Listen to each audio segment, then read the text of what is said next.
了，尤其是老人家和学生的案例特别多。嘿，我是小李子，今天要宣导的是亲人被诈骗了数千万以及数百万的真实案例，希望能够帮助大家判别、警惕以及守护好你自己辛苦的血汗钱。案例一：假检察官诈骗。喂，阿北，我是台北地检署的检察官，有查到你之前有一块土地是土地合建买卖的记录，这边有发现你的账户涉及诈欺，必须要受监管。里面有查到我和朋友有土地合建买卖，又发现我的银行账户涉及诈欺，所以必须要受地检署监管。那我要怎么办？我现在跟你核对是否是你本人的资料和确认住址，我们地检署会寄出假扣押处分令给你，你收到后立刻来电，我再教你怎么做。平常不看电视，深居简出的三叔公被诈欺犯盯上了，这时尚未意识到是诈骗集团。我已经收到你们台北地检署的资料了。你今天要去银行领出账户内的钱，要领现金，钱要监管，交给我们派去的专人。因为诈欺账户被监管，不能用汇款的，到时候专人收到钱后会给你法院监管科收据相关证件，你可以凭着这些证件来领回你的钱。好，三叔公在2天内分别交付500万给诈骗集团车手，第3天又再交付了1500万，诈骗集团均用麻布袋装钱再走。这时银行行员觉得怪怪的，阿贝，你连续3天领出巨款现金，我们银行已经通报区内派出所了，警察等一下就会到。阿贝，你是不是被诈骗啦？钱是我的，我要买土地，关你们屁事！银行行员和警察劝阻无效，而诈骗集团又食贼之味。第4天再指示三叔公应再支付600万。阿贝，今天第4天了，你是不是真的被诈骗啦？还要再领600万？我们银行发现异常，要先止付。刚才也有再次通报派出所了。这一次，经过银行行员跟警察的再次劝说，三叔公才大梦初醒，惊觉被骗，赶紧报警。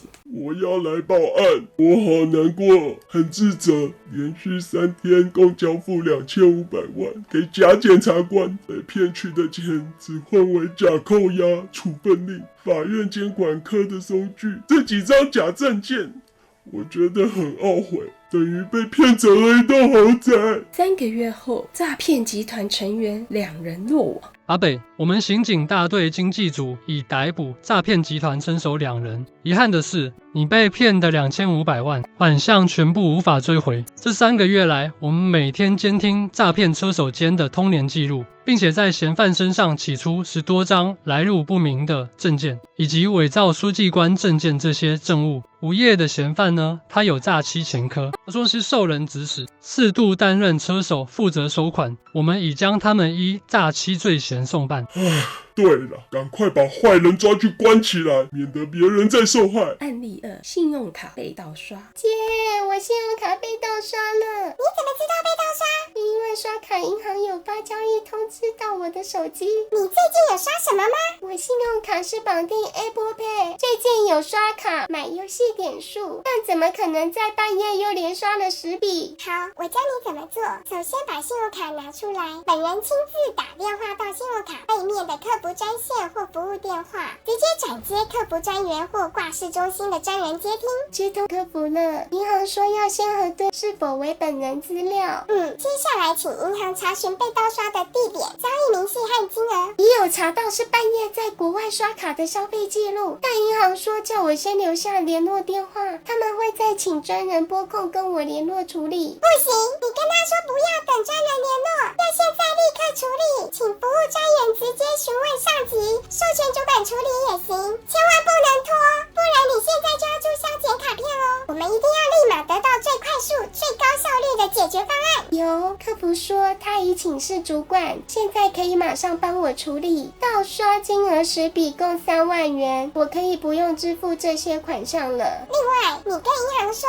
这张旧卡不能用了，请他们寄送换新卡片来。但银行说，若要换新卡，要额外支付卡片挂失费以及换新卡手续费。你跟银行表明立场，银行信用卡这么多家又这么竞争，不可以对顾客这样，什么都要收钱，那干脆不要用这家信用卡。好，银行客服说刚刚有帮忙去跟主管争取免收免缴任何额外费用了。最后，小柚子，你一定要记住，信用卡除了你自己刷的卡费需要缴纳之外，其他像是卡片的年费、卡片挂失费、换新卡手续费，或因为不小心延迟缴纳卡费所产生的滞纳金，这些额外附加的阿里阿扎费用，你都可以主动跟信用卡银行争取不要支付，切记不要花冤枉钱哦。好的，以后我一定会记得这些有关信用卡的省钱权益。案例3：虚拟货币吸金。总干事阿姨你好，我是刚搬来社区不久的租客，以后请多多指教。你好，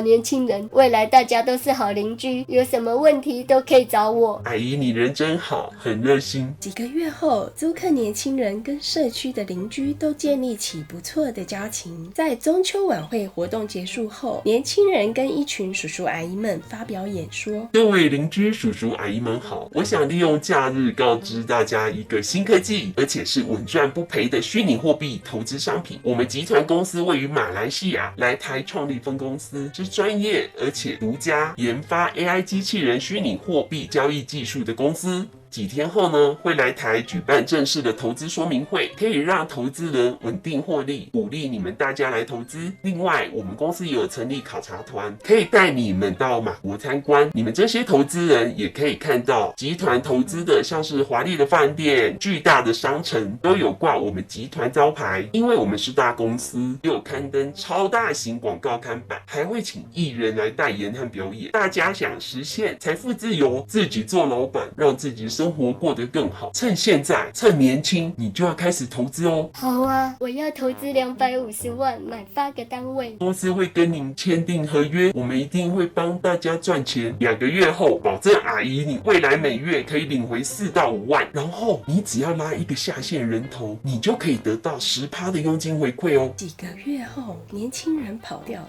唉，警察先生，我总共被诈骗250万积蓄，本来是要拿来养老治病，但现在钱拿不回来了。阿婆，这个诈骗集团平台是以假债全真吸金的方式诈骗好几亿，受害人数高达上千人。我们地检署已经协同法院开庭，裁定负责人20多位诈欺犯收押禁见了。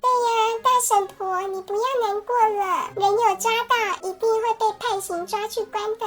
对了，小吐司，你要好好更新大婶婆你妈妈，多多注意家里的老人家。有关于钱，像投资这种事，应该透过正常的管道，像是金融机构、股票市场，千万不要投资自己不熟悉的金融商品。另外，不懂的商品，像是虚拟货币，也不要乱投资，风险非常大。小李子，遇到诈骗时，若钱已汇给对方了，有没有可能要得回来？